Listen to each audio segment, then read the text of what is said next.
연매출 40억의 온라인 커머스 법인과 부업으로 월 5천만 원의 수익을 올리고 있는 최개발아입니다.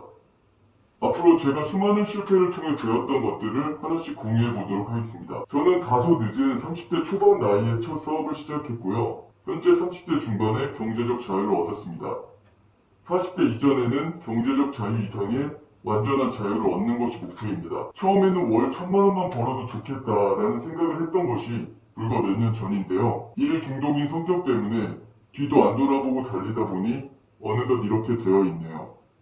크게 과소비를 하거나 소비로 스트레스를 푸는 성격이 아니다 보니 수입이 늘어나도 집이나 차가 바뀐 것 외에는 막상 큰 변화를 느끼지 못하는 것 같아요. 사실 돈을 써서 즐거운 것보다 소비할 때 받는 스트레스들이 없어진 것이 더 큰 것 같기도 합니다. 오늘은 제가 몇 년 동안 이런 사업 시스템을 구축하면서 느낀 중요한 점 한 가지를 말씀드리려고 합니다. 모든 사람이 이걸 듣고 이해한다고 생각하지도 않고 이해해도 실천하는 것은 또 다른 얘기이기 때문에 한번 편하게 공유해 보겠습니다. 이 한 가지만 기억하시면 앞으로 인생을 살아가시는데 완전히 다른 시각을 갖게 되실 거예요. 그것은 바로 환경 레버리지란 개념입니다. 먼저 레버리지란 사전적 의미로 지렛대란 뜻입니다.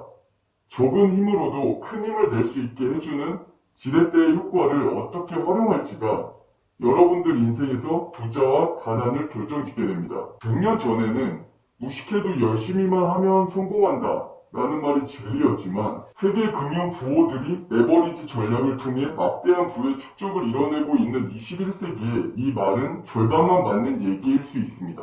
왜냐하면 여러분들이 1억을 모으는 사이에 그들이 100억을 모은다면 그 1억의 가치가 상대적으로 하락할 수 있기 때문입니다.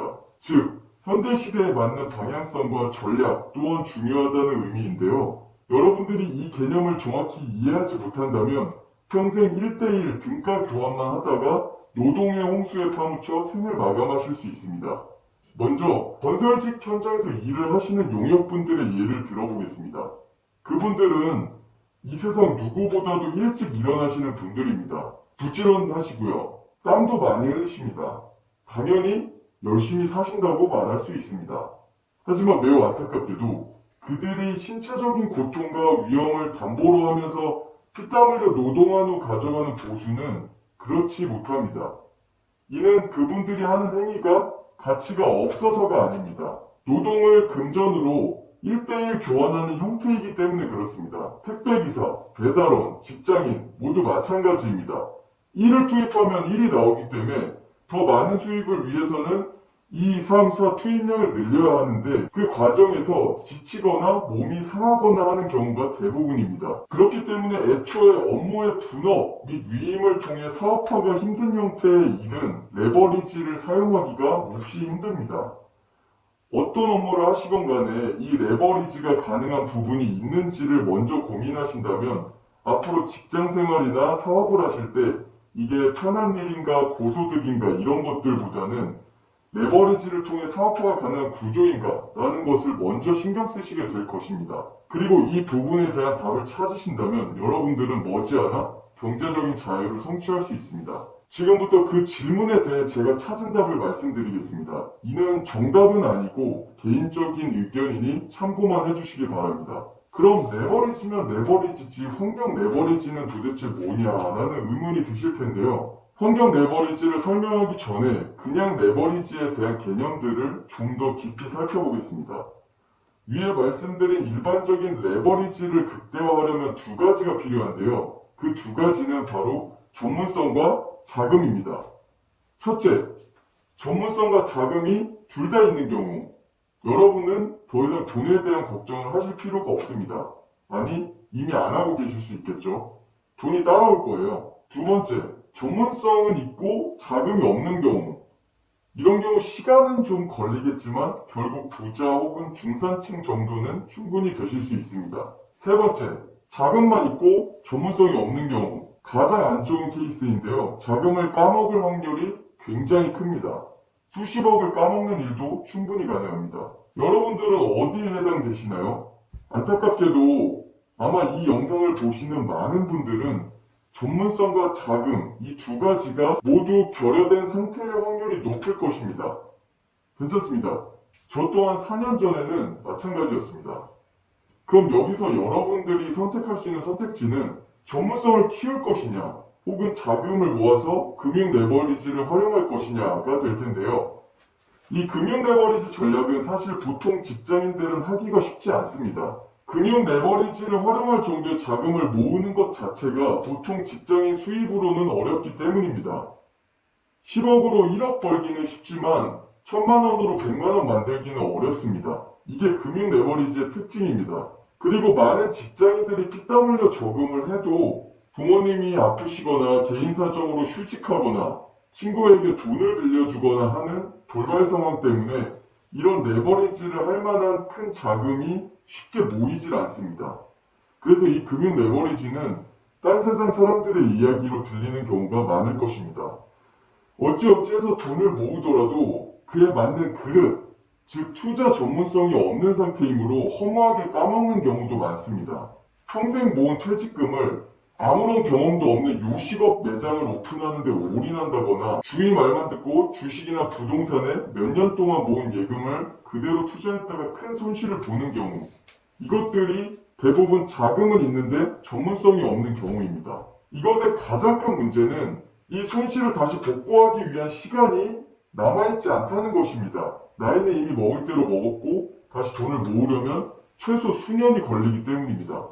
이는 총알이 한 발인데 정글 속에서 날아가는 새를 맞춰야 하는 그런 꼴입니다.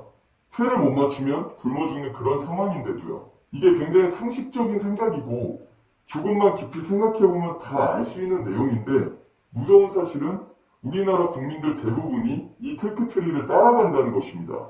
그럼 논리적으로 판단했을 때 여러분들이 선택할 수 있는 최선의 옵션은 하나입니다. 바로 전문성을 키우는 것인데요. 여기서 환경 레버리지라는 개념이 아주 중요합니다. 한 가지 스토리를 들려드릴게요. 제가 미국에 단돈 500만 원을 들고 날아갔을 때 합대의 월세를 내고 나니 남은 돈은 300만 원이었습니다. 미국은 대도시 외에는 교통이 매우 불편해서 자동차가 없으면 동네 마트도 갈 수가 없습니다. 그래서 300만 원 중에 200만 원을 투자해서 15년 된 중고 혼다 자동차를 샀습니다.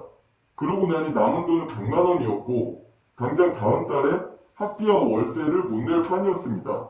일자리를 구하려고 중고차를 타고 10곳이 넘는 음식점을 닥치는 대로 방문하여 일자리를 찾았습니다. 그 뒤로 웨이터부터 배달까지 닥치는 대로 하며 돈을 모았습니다.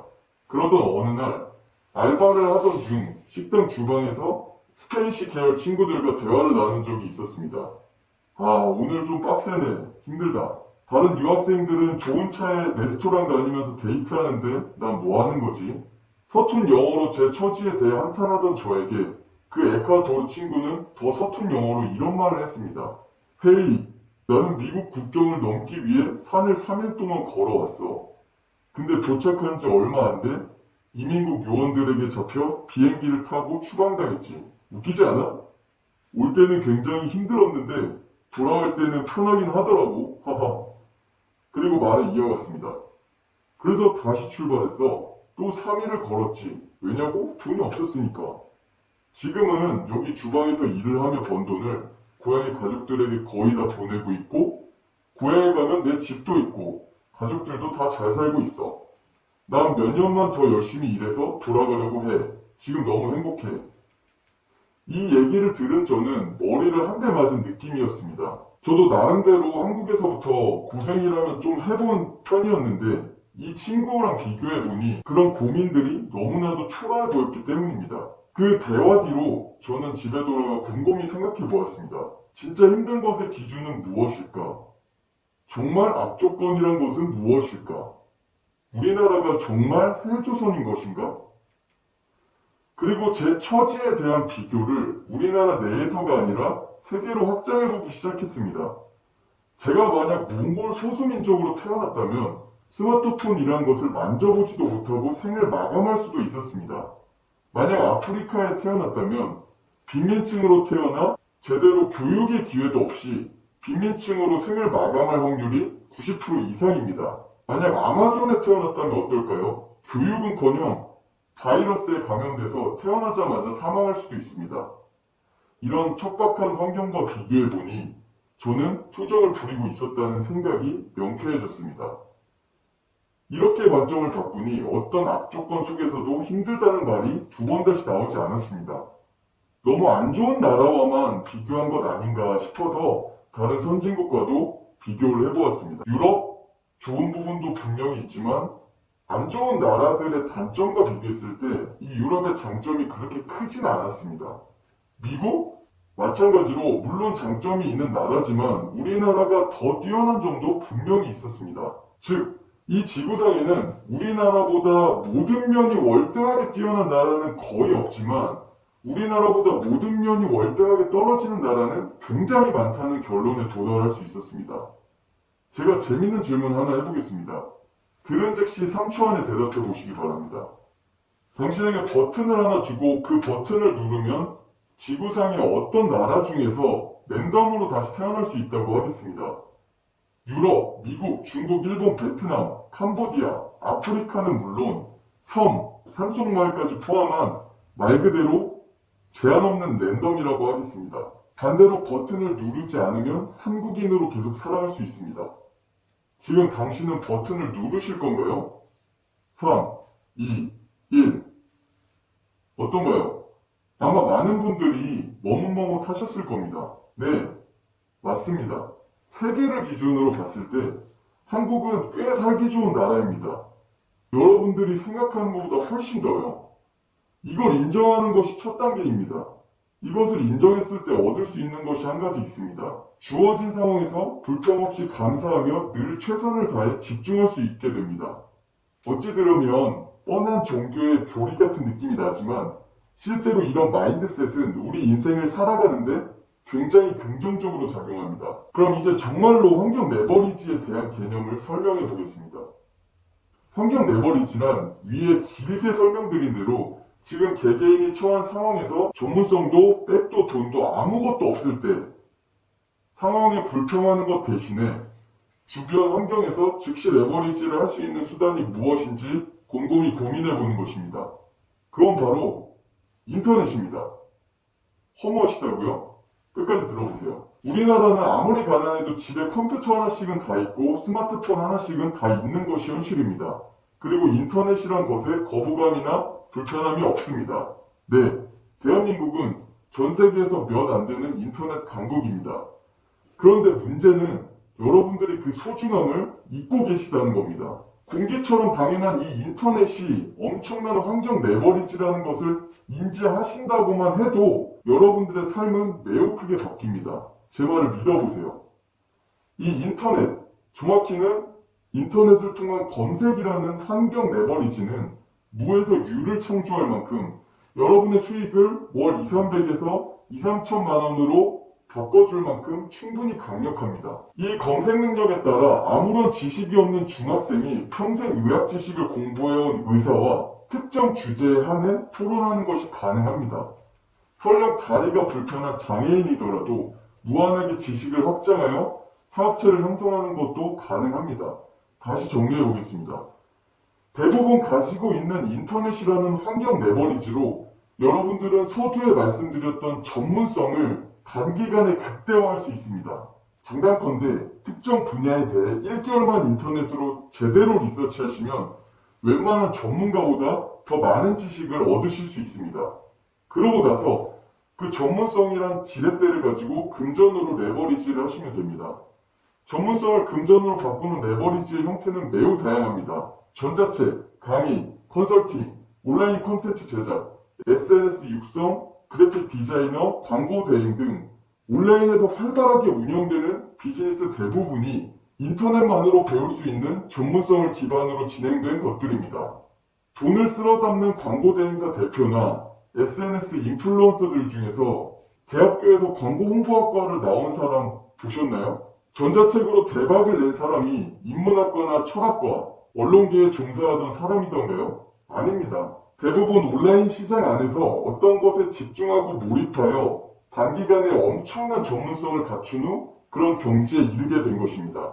자, 그럼 여러분들은 이제 학벌 컴플렉스를 가지실 필요가 없게 되었습니다. 동시에 여러분들이 실패에 대한 핑계를 학벌이나 조건, 환경으로 될 수 없다는 얘기이기도 합니다. 실패에 대한 합리화는 이제 제발 그만두세요. 여러분들이 만약 온라인 쇼핑몰을 하고 싶으신데 자본이 없으시다고요? 눈 딱 감고 3개월만 인터넷으로 미친 듯이 공부하며 실행해보세요. 돈 한 푼 없이 전문가가 될 수 있으며 어디서 초보들에게 강의할 정도의 수준은 충분히 될 수 있습니다. 그렇게 강의를 해서 모은 돈으로 쇼핑몰을 시작하시면 됩니다. 실제로 존재하는 사례입니다. 보험 전문가가 되고 싶으세요? 보험에 대해 3개월만 집중적으로 공부해보세요. 10년 동안 보험 설계하신 분보다 더 많은 지식을 얻으실 수도 있습니다. 사람들은 생각보다 공부를 하지 않습니다. 전문가라 불리우는 사람들도 특정 기간 집중적으로 습득한 지식을 평생 활용하는 경우가 대부분이며 새로운 지식을 지속적으로 습득하는 사람은 전문가 집단 내에서도 그리 많지 않습니다. 여기서 한 가지 중요한 것은 여러분들이 얻으려는 전문성의 범위가 좁고 구체적일수록 유리하다는 것입니다. 의학이라는 넓은 주제의 범위로는 3개월 공부한다 한들 웬만한 의사분들을 이길 수는 없습니다. 자동차라는 넓은 주제의 범위로는 3개월 공부한다 한들 웬만한 정비공들이나 연구원들에게 비할 수 없는 수준일 겁니다. 하지만 자동차 타이어 고무의 재질로 카테고리를 좁혀보세요. 자동차 타이어 고무의 재질만 3개월 미친듯이 공부를 하신 뒤에 정비소에 가서 대화를 시도해보세요. 아마 여러분들보다 잘 아는 정비공은 없을 것입니다. 즉 여러분들은 기존 전문가들과 경쟁하여 모든 면에서 압도적인 퍼포먼스를 낼 필요는 없다는 것입니다. 단지 아주 작은 분야에서만 전문가가 되시면 됩니다. 그러므로 부담감을 갖지 않으셔도 좋습니다. 이와 같이 전문성을 금전으로 레버리지한 실제 사례는 더 많습니다. 그중 대표적인 것이 네이버 블로그인데요. 만약 블로그에 어떤 포스팅을 한다고 쳐봅시다. 타투에 대해서 글을 쓰기 위해 전문가가 되려면 몇 년이 걸릴 수도 있지만 반영구 방식의 타투 재료 중 천연 재료라는 카테고리로 제안한다면 1, 2개월 안에 전문가가 되실 수 있습니다.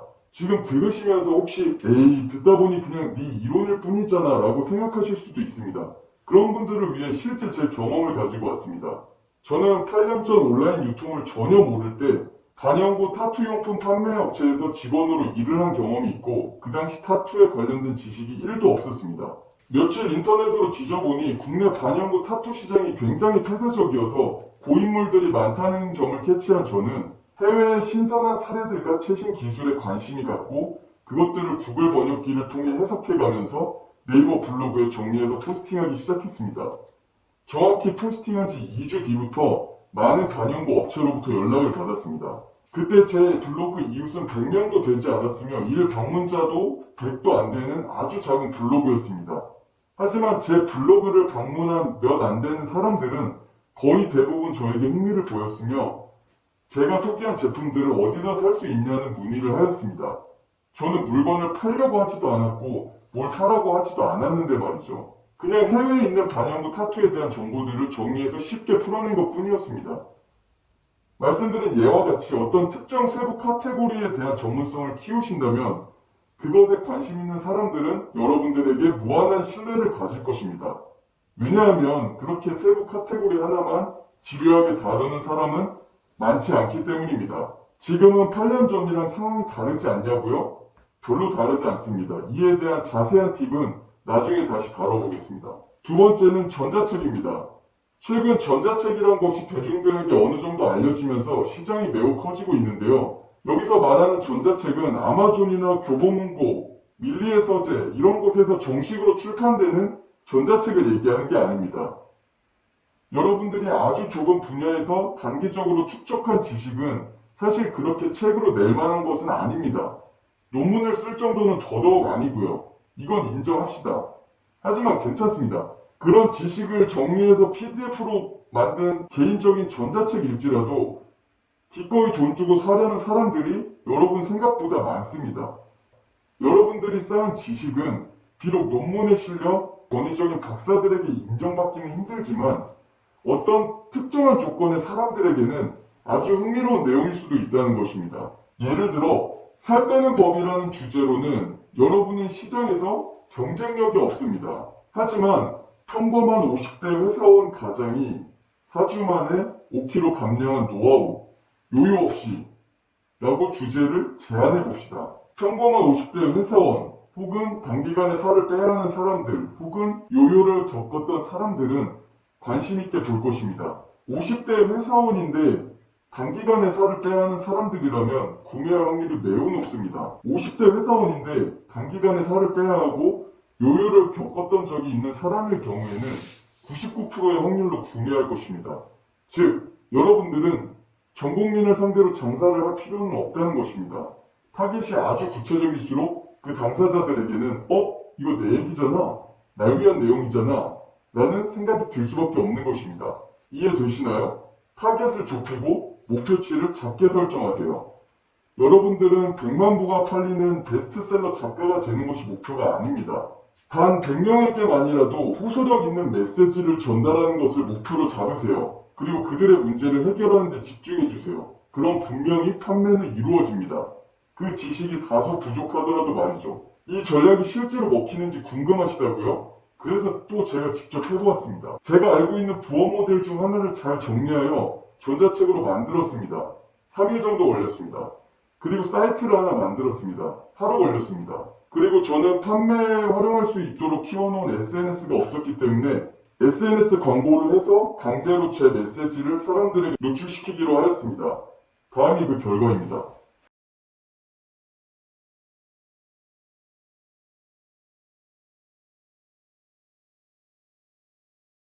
어떠신가요? 저는 물론 경험이 있어서 사이트 제작을 쉽게 하였고 이미지 편집이 가능해서 로고도 직접 10분 만에 만들었으며 전자책 또한 기존에 알던 내용을 편집한 것이기 때문에 3일밖에 안 걸렸고 광고도 세팅할 줄 알아서 SNS 광고도 금방 할 수 있었습니다. 그래서 판매 과정이 다소 복잡해 보이지만 여러분들은 실제로 전자책을 만드는 것에만 집중하셔도 됩니다. 왜냐하면 크몽, 오투자, 타린 같은 플랫폼에서 판매를 진행한다면 위의 과정 중에서 다른 것들은 다 필요 없고 전자책만 필요하기 때문입니다. 다만 전문성 있는 전자책을 만들기 위한 시간, 최소 1, 2개월 정도는 필요하겠죠. 이런 예를 들자면 사실 10가지도 넘게 있기 때문에 한두 시간짜리 영상으로도 부족할 거예요. 정리하겠습니다. 여러분들이 지금 아무 리스크 없이 극대화할 수 있는 레버리지는 인터넷이라는 환경 레버리지라는 것을 강조하기 위해 이렇게 긴 얘기를 했는데요.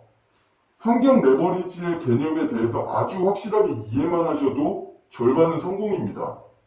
여러분들은 지금 주위에 금이 있는데 엉뚱한 데서 돌을 찾고 다니시는 거라고요. 정말로. 그럼 다음 챕터부터는 환경 레버리지를 사용한 구체적인 활용법과 업무를 집중력 있게 할 수 있는 마인드 컨트롤 등에 대해 얘기해 볼게요. 영상이 조금이라도 도움되셨다면 좋아요 눌러주시고요. 다음 영상도 보고 싶으시면 구독도 부탁드립니다. 그럼 이만.